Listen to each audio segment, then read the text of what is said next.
आई आज एक बहुत ही दिलचस्प कहानी सुनते हैं। एक ऐसी कहानी जो असल में हम सबके अंदर चल रही एक कश्मकश को बयां करती है। ये लड़ाई है भक्ति और अहंकार की, और इस कहानी से पता चलेगा कि आखिर असली ताकत आती कहाँ से है। कहानी की शुरुआत ही देखिए कितनी गहरी बात से होती है।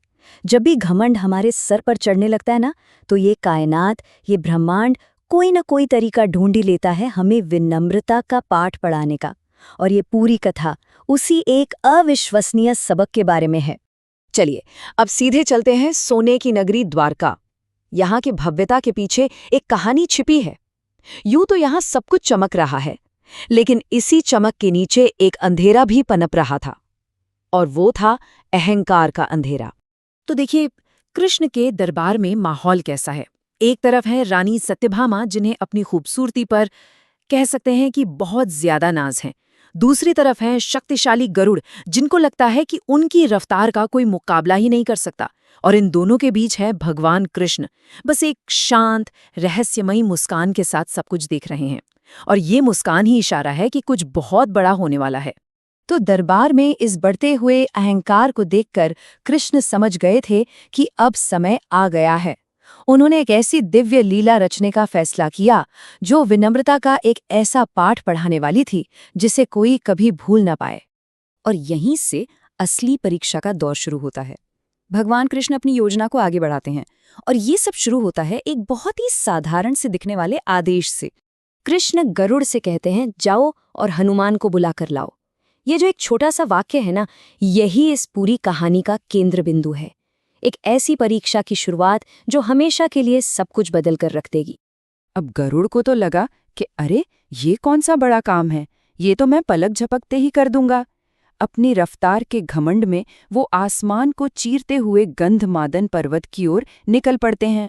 यहाँ पर इन दो महान सेवकों के बीच का जो फर्क है वो समझना बहुत जरूरी है। देखिए, गरुड़ की ताकत है उनकी अविश्वसनीय रफ्तार, और वो चलते हैं आज्ञा से। वहीं दूसरी तरफ हनुमान जी की ताकत है उनकी अटूट भक्ति, जो सिर्फ और सिर्फ आस्था से पैदा होती है। गरुड़ हनुमान जी के पास पहुंचकर बड़े रौब से कहते हैं, तुम्हें भगवान कृष्ण बुला रहे हैं। लेकिन हनुमान जी, वो तो अपने प्रभु राम के ध्यान में मग्न थे। उन्होंने शांति से पूछा, कृष्ण, मैं तो केवल अपने प्रभु राम को जानता हूं। बस गरुड़ का पहला प्रयास वहीं फेल हो गया। जब गरुड़ खाली हाथ वापस आकर कृष्ण को सारी बात बताते हैं, तो कृष्ण बस मुस्कुराते हैं, और फिर वो दूसरा सबसे जरूरी निर्देश देते हैं। वो कहते हैं, इस बार जाकर कहना, तुम्हें राम बुला रहे हैं। असल में यही वो चाबी थी जो हनुमान के हृदय का ताला खोल सकती थी। और हुआ भी वही। जैसे ही गरुड़ ने राम का नाम लिया, मानो सब कुछ बदल गया। हनुमान जी फौरन ध्यान से उठ खड़े हुए। उनकी आंखों में अपने प्रभु के लिए प्रेम और भक्ति की एक ऐसी दिव्य ज्योति जल उठी जो देखने लायक थी। अब हम कहानी के उस मोड़ पर पहुंच गए हैं जो इसका क्लाइमैक्स है। द्वारका के दरवाजे पर दो विशाल शक्तियां टकराने वाली हैं। ये सिर्फ दो शक्तियां नहीं, बल्कि ये अहंकार और भक्ति का आमना सामना होने वाला है। लेकिन इस टकराव को समझने से पहले जरा कृष्ण के परम अस्त्र सुदर्शन चक्र को जान लेते हैं। ये कोई मामूली हथियार नहीं है, ये एक घूमता हुआ आग का गोला, एक ऐसी अजेय शक्ति है जो द्वारका की रक्षा के लिए हमेशा तैनात रहता है। तो जैसे ही हनुमान जी द्वारका के द्वार पर पहुंचते हैं, सुदर्शन चक्र उनका रास्ता रोकने के लिए सामने आ जाता है। लेकिन हनुमान जी, उनके मन में तो सिर्फ अपने प्रभु से मिलने की लगन थी। वो बिना किसी डर के शांत भाव से आगे बढ़ते रहते हैं। और फिर कुछ ऐसा होता है जिसके बारे में किसी ने सोचा तक नहीं होगा। हनुमान जी उस आग उगलते घूमते हुए सुदर्शन चक्र को बड़ी ही सहजता से अपने हाथ में पकड़ लेते हैं और शांत भाव से उसे अपने मुंह में रख लेते हैं। सोचिए जरा, क्या नजारा होगा वो। एक पल के लिए ऐसा लगा जैसे वक्त ही रुक गया हो। चक्र की सारी ऊर्जा हनुमान जी की भक्ति की ऊर्जा में समा गई। एक पल को गहरा सन्नाटा छा गया। जो अजय था उसे आज रोक दिया गया था।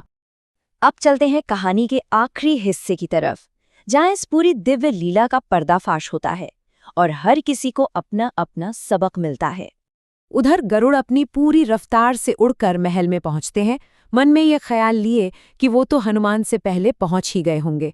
लेकिन वहां का नजारा देखकर उनके पैरों तले जमीन खिसक जाती है।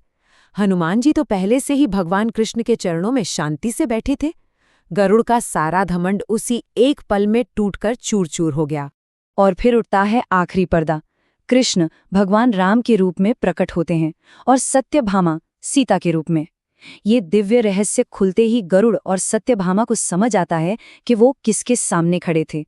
उनका सारा अहंकार पिघल जाता है और वो दोनों विनम्रता से सिर झुका लेते हैं। तो इस कहानी का सार क्या है? सार ये है कि सच्ची ताकत बाहरी चीजों में नहीं होती, न रफ्तार में न सुंदरता में। असली ताकत तो अंदर के समर्पण और भक्ति में छुपी होती है।